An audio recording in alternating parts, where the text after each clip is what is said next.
할렐루야.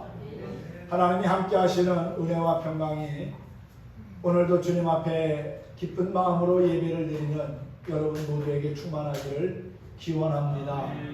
8월의 마지막 주일이며 또한 선교주일입니다. 지금까지 믿음으로 주님을 의지하며 살아온 것처럼 앞으로도 계속 주님을 바라보고 의지하며 살아가는 저와 여러분이 되었으면 합니다. 영혼을 사랑하는 마음으로 섬기고 베풀고 또한 나누다 보면은 하나님이 우리의 삶에 좋은 것으로 차곡차곡 채워주시고 부어주시는 은혜를 보게 될 것입니다. 세상에서 가장 가치 있는 일은 무엇일까요? 그것은 사람을 구원하는 일일 겁니다. 죽어가는 사람을 살리는 일보다 더 고귀하고 가치 있는 일은 없을 겁니다. 영혼을 구원하는 일, 즉 선교는 하나님이 가장 기뻐하시는 일일 뿐만 아니라 우리가 반드시 감당해야 할 사명이라는 사실입니다. 저와 여러분이 충성된 하나님의 일꾼으로 귀한 사명을 더욱더 잘 감당할 수 있기를 바랍니다. 삶을 살면서 한눈 팔다가 넘어지는 경우도 있고요. 다치는 경우도 있습니다. 운전하는 분들은 아마 한두 번 교통사고의 경험이 있을 겁니다.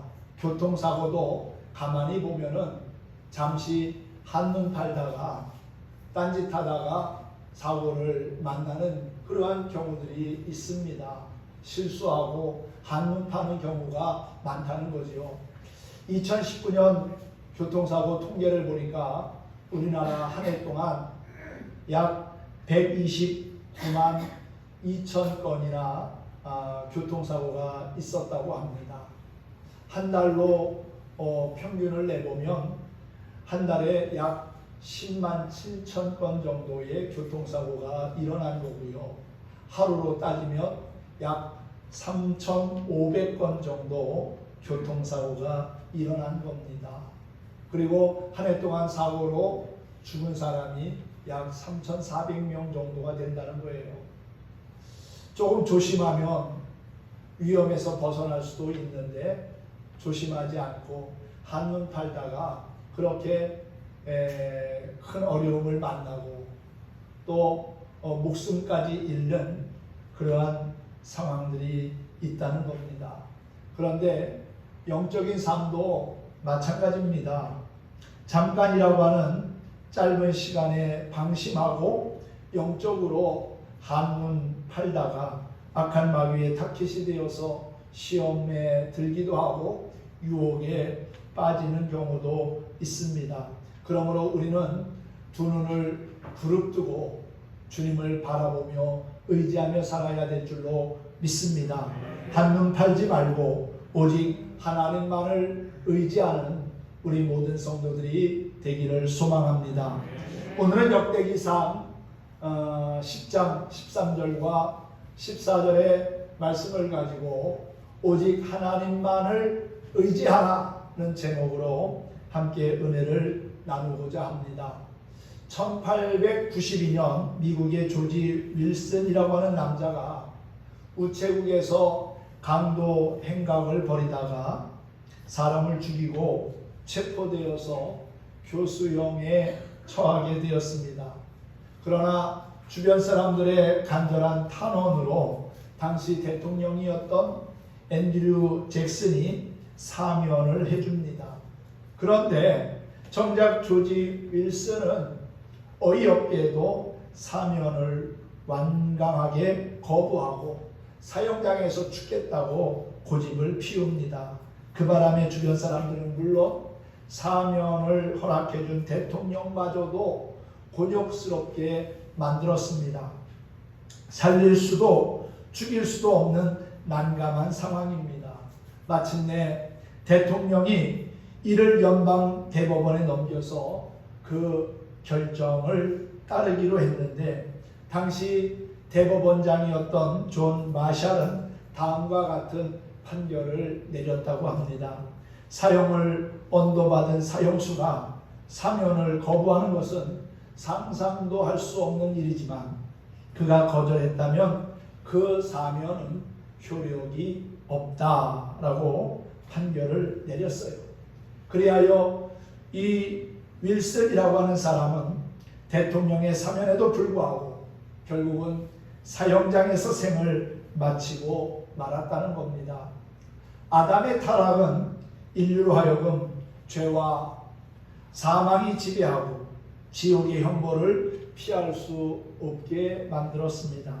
그러나 하나님께서는 우리를 포기하지 않으시고 예수 그리스도를 통해 이 땅의 모든 사람들을 죄와 사망의 법에서 생명의 성령의 법으로 영원한 사면의 길을 제시해 주셨습니다. 할렐루야. 여러분, 이보다 더 큰 은혜는 없습니다.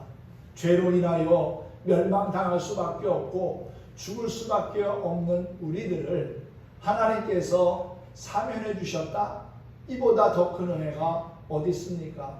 죄의 문제는 우리 스스로 해결할 수 있는 문제가 아닙니다.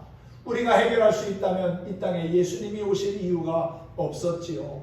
우리가 해결할 수 없었기에 하나님은 독생자이신 예수 그리스도를 우리에게 보내주셨고 그분이 십자가에서 피 흘려 죽으심으로 말미암아 우리의 죄를 사해 주신 겁니다. 사면해 주신 거지요. 그러므로 하나님이 우리에게 구원의 은총을 베푸시고 죄를 용서하신 것을 우리는 잊지 말고 감사하며 살아가야 될 줄로 믿습니다. 그런데 여러분, 모든 사람이 다 구원받고 영생 얻는 건 아닙니다. 만약 하나님의 은총을 거부한다면 하나님의 심판과 형벌을 피할 수 없다는 것이지요. 하나님이 우리에게 예수 그리스도라고 하는 사면장을 주셨는데 그것을 우리가 기쁘게 받아들이지 않는다면 그 사면장 예수님은 우리에게 효력이 없다는 거지요. 주님과 나와의 인격적인 만남이 있어야 합니다. 예수 그리스도를 내가 영접해야 구원을 얻는 겁니다. 내 주변에 예수 믿는 사람들이 많이 있다고 그들이 천국 간다고 같이 옆에 붙어서 천국 가는 건 아니라는 거예요. 내가 믿어야 되고 내가 예수님을 영접해야 되고 내가 주님과의 인격적인 만남을 가져야만 하나님 나라의 백성이 될 수 있고 영원한 생명을 얻는다는 사실입니다. 사랑하는 성도 여러분, 그렇습니다. 누구든지 마음의 문을 열고 예수 그리스도를 영접하면 그는 하나님이 베푸신 구원의 은총을 선물로 받아 영원한 삶을 누리는 주인공이 될 수 있는 것입니다. 나로 하여금 영원한 구원과 영생의 길을 갈 수 있도록 큰 은혜를 베푸신 하나님의 사랑을 귀하게 여기고 감사하며 살아가는 신실한 주의 백성들이 될 수 있기를 예수님의 이름으로 축복합니다. 찬송가 532장을 한번 같이 불러보겠습니다. 1절만 부르겠는데요. 1절의 찬양의 가사를 잘 음미하면서 불러보시기 바랍니다. 주님이 우리에게 베푸신 은혜를 결코 거절하지 말 것을 권면하는 내용의 찬양입니다. 1절만 같이 불러볼까요?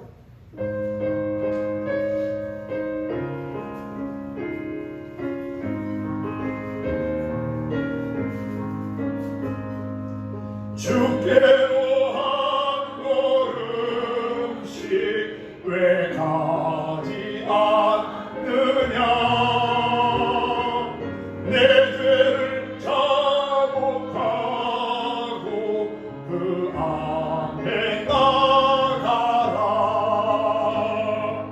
한 걸음씩 한 걸음씩 주께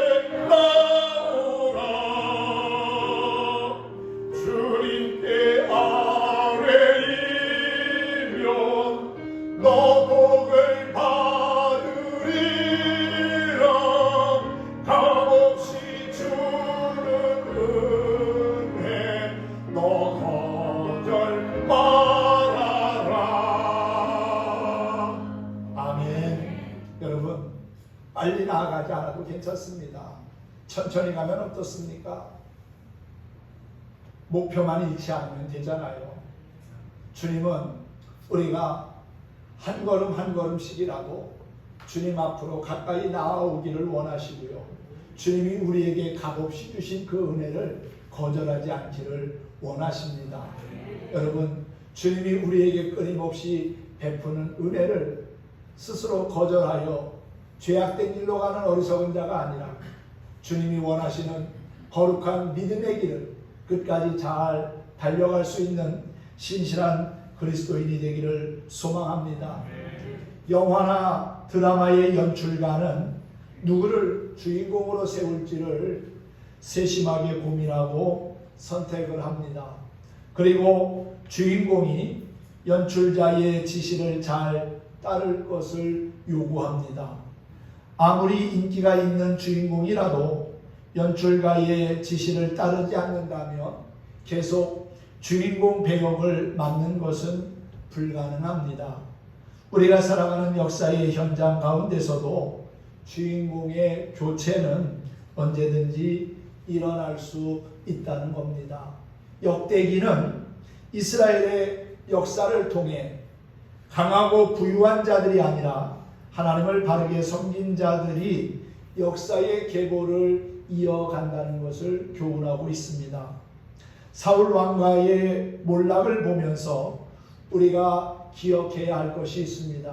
아무리 위대한 왕일지라도 하나님의 말씀을 지키지 않으면 추락할 수밖에 없고 심판을 당할 수밖에 없다는 사실입니다. 우리는 하나님의 사랑이 영원함을 믿습니다. 구원의 계획이 변하지 않음도 믿습니다. 그러나 이것이 우리가 교만해져서 거룩하게 살지 않더라도 하나님이 그냥 놔두신다는 뜻은 아닙니다. 하나님은 우리를 거룩하게 하기 위해서 매까지 드시는 분입니다. 그 매는 상상 이상으로 두려운 것임을 기억해야 될 것입니다. 역대기의 저자는 사울이 심판을 받고 그의 왕위가 이새의 아들 다윗에게 넘어간 이유를 밝히면서 오늘을 살아가는 우리에게 잘못된 삶을 되풀이하지 말라고, 하나님에 대한 불신앙의 삶을 살지 말 것을 경고하고 있습니다. 역대기는 다윗 왕조를 소개하기 전에 먼저 사울을 소개하고 그가 왜 망할 수밖에 없었는지를 말씀하고 있습니다. 9장 중간에서부터 보면은, 역대상 9장 중간에서부터 보면은 사울의 계보가 소개가 됩니다. 9장 35절에 보면 기브온의 조상 여이엘은 기브온에 거주하였으니 그의 아내는 마아가라 하면서 39절에 보면 넬은 기스를 낳고 기스는 사울을 낳고 사울은 요나단과 말기수아와 아비나답과 에스바를 낳았으며 하면서 사울의 계보가 쭉 소개가 됩니다. 그리고 사울의 조상들에 대해서 설명한 후에 사울에게 많은 자손이 있었다는 것을 이야기합니다. 그 당시에는 자손을 많이 가지고 있는 것이 하나님이 주신 복으로 여겨졌습니다. 따라서 사울은 하나님께 상당히 큰 복을 받은 사람이라고 할 수 있습니다. 어찌 보면 별 볼 일 없는 연약한 집안의 막내인 이 사울이 이스라엘의 첫 번째 왕이 되었고, 그리고 또한 많은 후손을 얻었다는 것, 그것은 큰 은혜고 축복이지요. 따라서 그렇게 사울은 많은 복을 받았기에 하나님 앞에 더 진실해야 하고 더 신실한 믿음을 가지고 살아야 했습니다. 그런데 여러분, 아무리 하나님의 복을 많이 받은 사람이라 할지라도 성실하게 하나님을 섬기지 않는다면 그 복은 그에게 결코 영원한 기쁨을 가져다 주지 못한다는 사실입니다. 역대기는 사울의 업적에는 관심이 없고 그가 어떻게 죽임을 당하게 되었는지를 다루고 있습니다. 특별히 사무엘서에 기록된 사울의 죽음 이야기와 미묘한 표현의 차이를 두어서 사울의 죽음을 더욱 비참하게 묘사하고 있다는 것이지요. 오늘 이 본문의 말씀은 사무엘상의 마지막 장인 31장에도 그대로 소개가 되어 있습니다. 역대기에서는 그의 죽음을 이 사무엘상에서와 조금 다르게 표현을 합니다. 사무엘상 31장에서는 사울이 화살에 맞아 중상을 입었기 때문에 자살을 선택했다고 소개하고 있는 반면 역대기에서는 10장 3절에 보면 신이 다급했기 때문에 자살을 선택했다고 기록하고 있습니다. 즉 역대기는 사울이 스스로 목숨을 끊었다는 사실을 더 강조하고 있다는 겁니다. 또한 사무엘서는 그의 모든 사람이 함께 죽었다라고 표현하고 있는데 역대상 10장 6절은 그 온 집안이 함께 죽었다라고 기록을 합니다. 다시 말하면 하나님이 사울의 집안을 심판하셨다는 메시지를 던지고 있다는 사실이지요.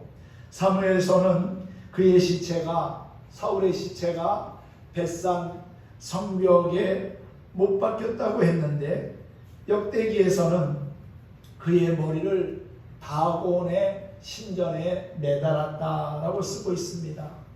역대기가 사울에 대해 이렇게 기록한 이유는 왕으로 세움을 받았다 하더라도 하나님의 말씀을 따르지 않으면 하나님 말씀에 순종하지 않으면 심판을 당한다는 교훈을 강조하기 위함이라고 보여집니다.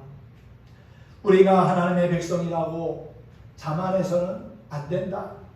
말씀에서 벗어나면 이런 비참한 운명이 우리의 것이 될지도 모른다라고 경고하고 있는 것이라는 사실입니다.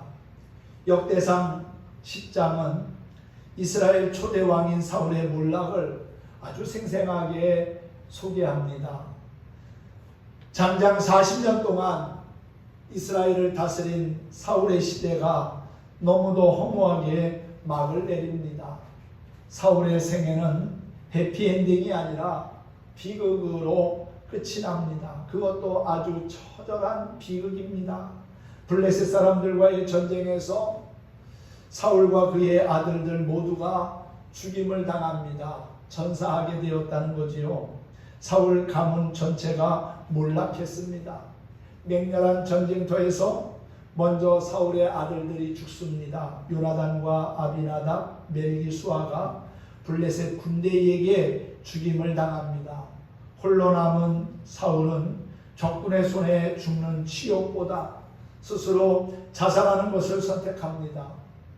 전쟁에 나왔던 이스라엘 백성들은 지도자를 잃어버리자 성읍을 다 버리고 도망을 칩니다. 하나님의 백성이 이렇게 무기력하게 전쟁에서 패한 것은 너무나도 안타까운 일입니다. 사울은 죽은 뒤에도 치욕을 당합니다. 블레셋 사람들이 사울의 갑옷을 벗기고 그의 머리는 블레셋의 우상 다곤의 신전에 달아놨습니다.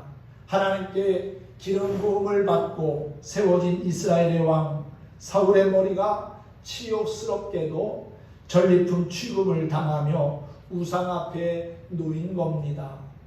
그나마 다행스러운 것은 길르앗 야베스 사람들이 용기를 내어가지고 사울과 그의 아들들의 시체를 탈취해 와서 장례를 치르고 7일간 함께 슬픔을 나눴다는 것이지요. 한 나라의 왕, 그것도 선택된 하나님의 백성들 이스라엘이 그렇게 비참한 최후를 맞이하게 되었다는 것, 첫 번째 왕인 사울이 그렇게 전쟁터에서 비참하게 죽게 되었다고 하는 것은 정말 안타까운 비극이 아닐 수 없습니다. 사울 왕은 역사의 주인공으로 오래도록 자리매김할 만한 사람이었습니다. 왜냐하면 사울은 외모가 출중했고 또한 용기와 겸손을 겸비한 사람이었지요. 그가 처음에 왕이 될 때의 모습을 여러분 생각해 보십시오. 그는 사실 어떻게 보면은 별 볼 일 없는 집안의 사람이었습니다. 아버지의 심부름을 갔다가 잃어버린 짐승을 찾아 헤매는 중에 선지자를 만나게 되고, 그리고 기름 부음을 받아서 생각지도 않게 이스라엘의 첫 번째 왕이 되는 영광을 얻었습니다. 그래서 처음에는 아주 겸손하게 잘 백성들을 섬기고 또한 하나님의 말씀을 따라 살아가려고 애를 썼지요. 그런데 시간이 지나면서 그의 마음은 변질되기 시작합니다. 하나님 중심의 삶이 자기 중심의 삶으로 바뀝니다. 그러면서 그의 왕국은 조금씩 허물어지기 시작하고 결국은 이방 나라에게 침략을 당하여 멸망케 되었다는 사실이지요. 하나님의 선택을 받아 이스라엘의 초대 왕의 자리에 오르는 영광을 얻었는데 그는 주인공의 자리에서 그만 밀려나 버리고 말았습니다. 역사의 주인이시고 또한 역사를 이끌어 가시는 연출가인 하나님을 배반하고 귀신을 따랐기 때문이라는 사실이지요.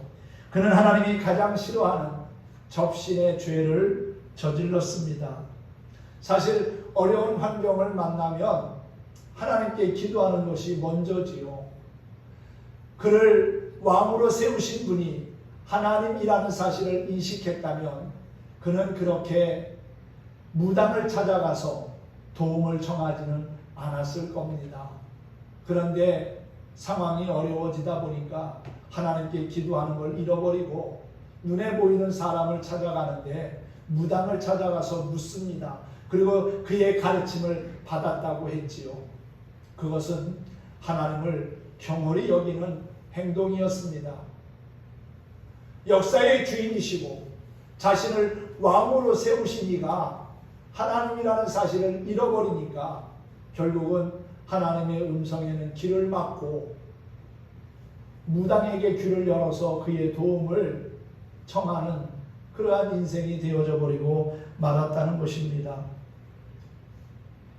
하나님은 자기의 명령을 거부하는 사울을 주인공의 자리에서 쫓아내기로 결정하셨습니다. 결국 사울은 길보아 싸움에서 비참한 최후를 맞게 됩니다. 우리가 착각하는 것 중에 하나가 있습니다. 나 아니면 되나 봐라.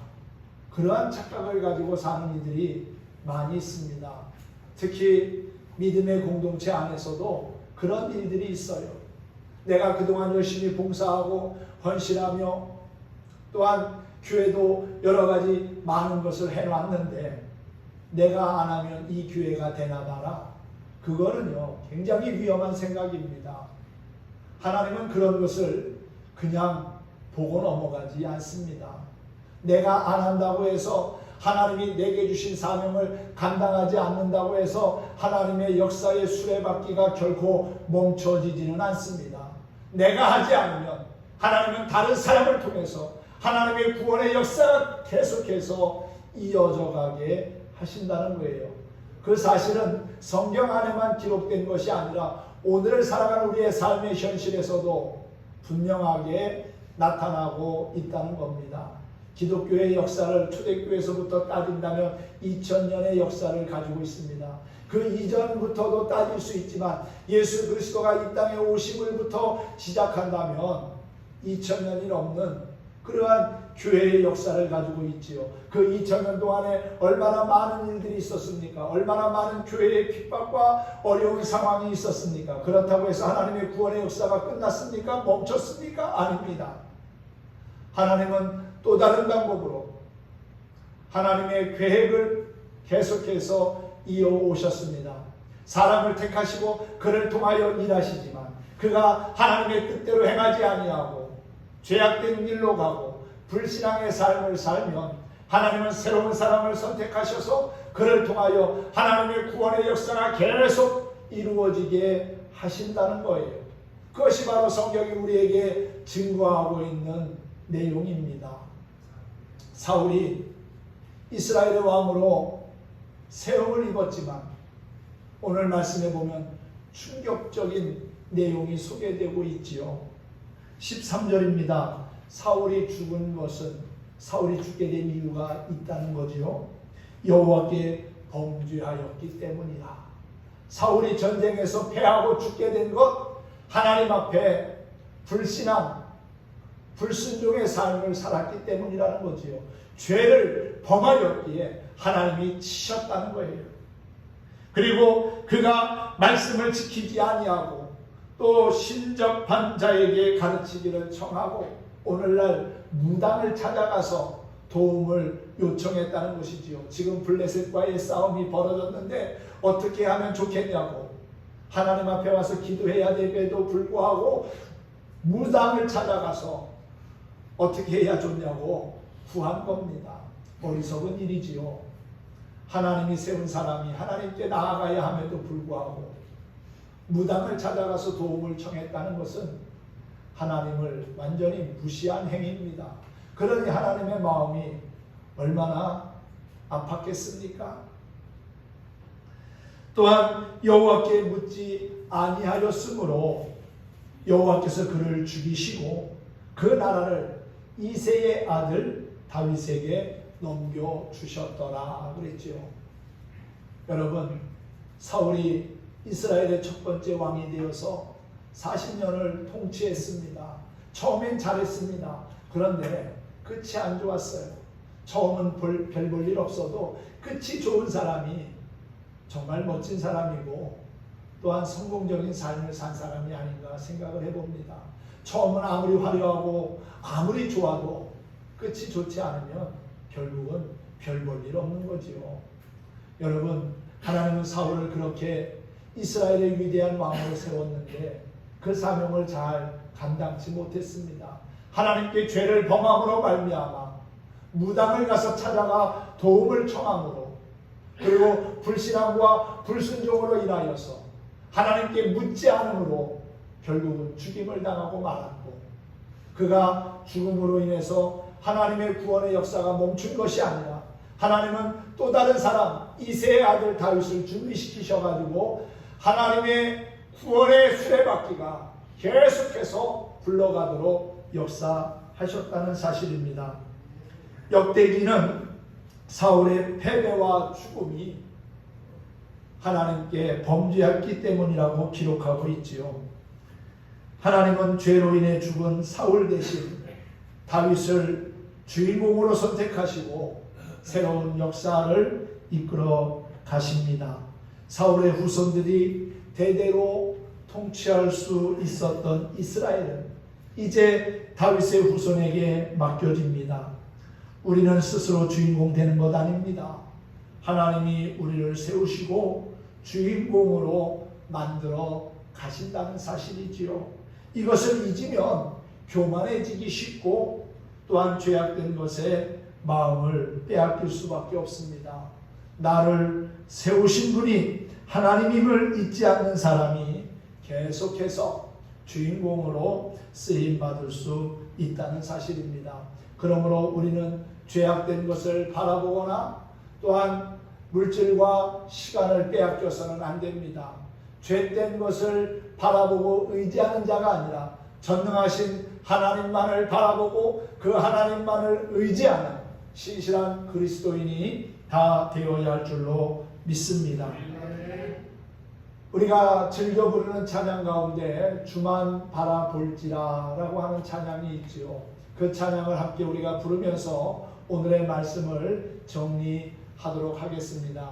주님만을 바라보는 것, 주님만을 의지하며 사는 것이 우리의 삶의 유익이고 복이 됨을 함께 찬양하면서 다시 한번 깊이 생각해 봤으면 좋겠습니다. 함께 찬양하겠습니다.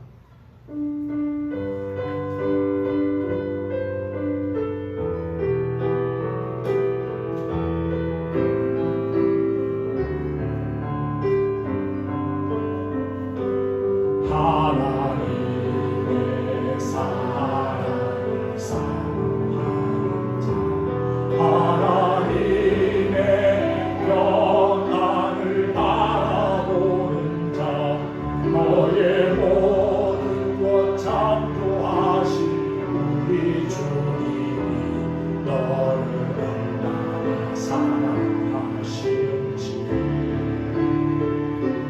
하나님의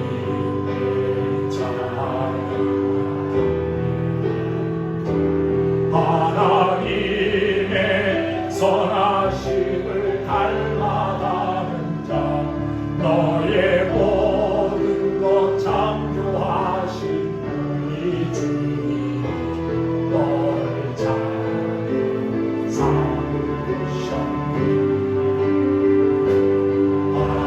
하나님 사랑의 눈으로 너를 어느 때나 바라보시고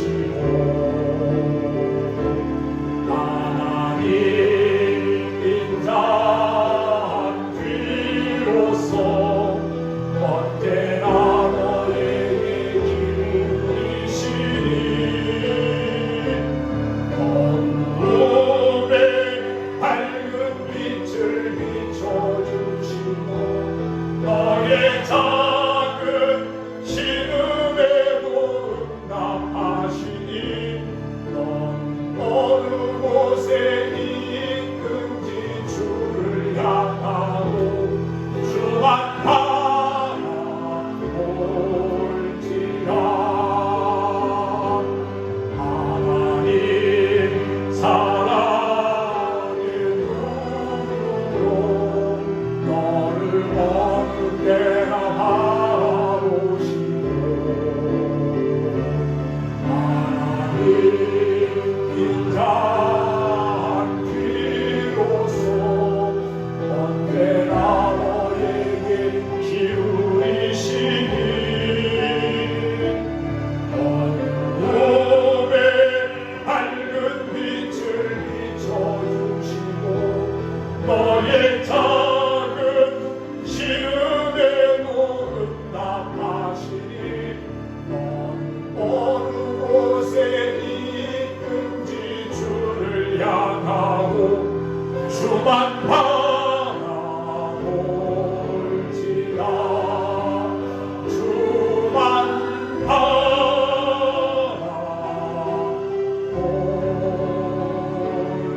바라볼지라 아멘. 네, 그렇습니다.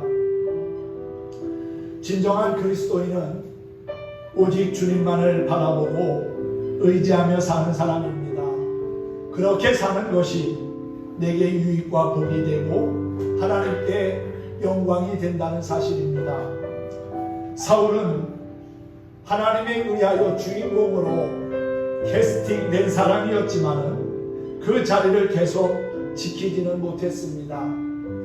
연출가이신 하나님의 명령을 소홀히 여겼기 때문이지요. 그래서 하나님은 다른 사람을 주인공으로 캐스팅하십니다. 그 사람이 바로 이새의 아들 다윗입니다.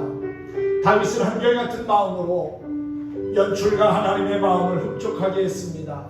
하나님은 그런 사람을 역사의 주인공이 되게 합니다. 사울처럼 죄와 불순종으로 인하여 주인공 자리에서 밀려나는 인생이 아니라 다윗처럼 겸손히 순종하여 존귀히 여김을 받고 주인공으로 멋진 삶의 꽃을 피우고 열매를 맺어가는 저와 여러분 모두가 될 수 있기를 주님의 이름으로 축원합니다. 축복합니다.